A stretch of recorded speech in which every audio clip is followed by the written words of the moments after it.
Hi friends, welcome to my channel. நம்ம இன்றைக்கி என்ன பார்க்க போகிறோம்னா, ரொம்ப டேஸ்டியான, அதே சமயம் சட்டுன்னு செய்யக்கூடிய ரவா கிச்சடி தான். வாங்க என் ஸ்டைலில் எப்படி செய்யுதுன்னு பார்க்கலான்னா, அந்த கப்பில் 3/4 கப் அளவு ரவை எடுத்திருக்கேன். ரவையை நல்லா வறுத்து எடுத்துக்கோங்க.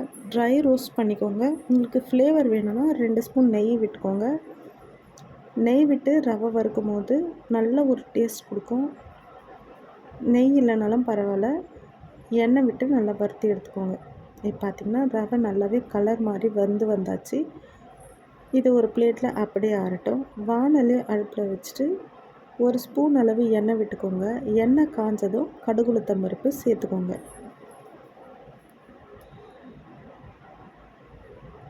கடுகு நல்லா பொரிஞ்சதும் நம்ம குட்டி குட்டியாக கட் பண்ணி வச்சுருக்கிற 2 வெங்காயத்தை அது கூட சேர்த்துக்கோங்க. வெங்காயத்தை நல்லா வதக்கிக்கோங்க.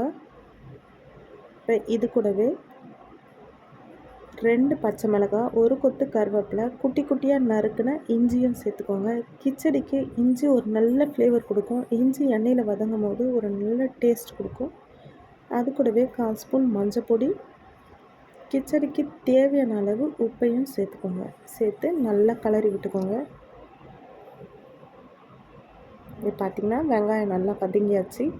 நான் கேரட், பீன்ஸ், பச்சை பட்டாணி இது 3 தான் எடுத்திருக்கேன். உங்களுக்கு வேணும்னா குடமிளகாய் கூட சேர்த்துக்கலாம். கேரட், பீன்ஸ் நல்லா எண்ணெயில் ஒரு 2-3 நிமிஷம் வதங்கினதுக்கப்புறம் 3/4 கப் அளவு ரவை எடுத்துருக்கீங்களா, அதே கப்பில் 2 கப் அளவு தண்ணி விட்டுக்கோங்க. அளவு கரெக்டாக இருக்கும். இப்போ பார்த்திங்கன்னா கேரட், பீன்ஸ் நல்லா வெந்தாச்சு.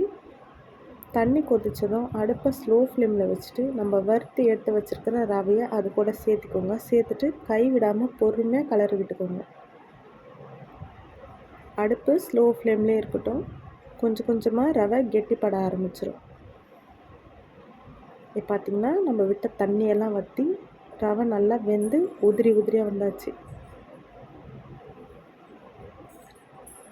இப்போது அடுப்பு ஆஃப் பண்ணிட்டு கட் பண்ணி வச்சுருக்கிற கொத்தமல்லி தழையை தூவி சர்வ் பண்ண வேண்டியதுதான். அப்புறம் என்னங்க, ஈவினிங்கில் 10 நிமிஷம் சட்டுன்னு செஞ்சு அசத்துங்க.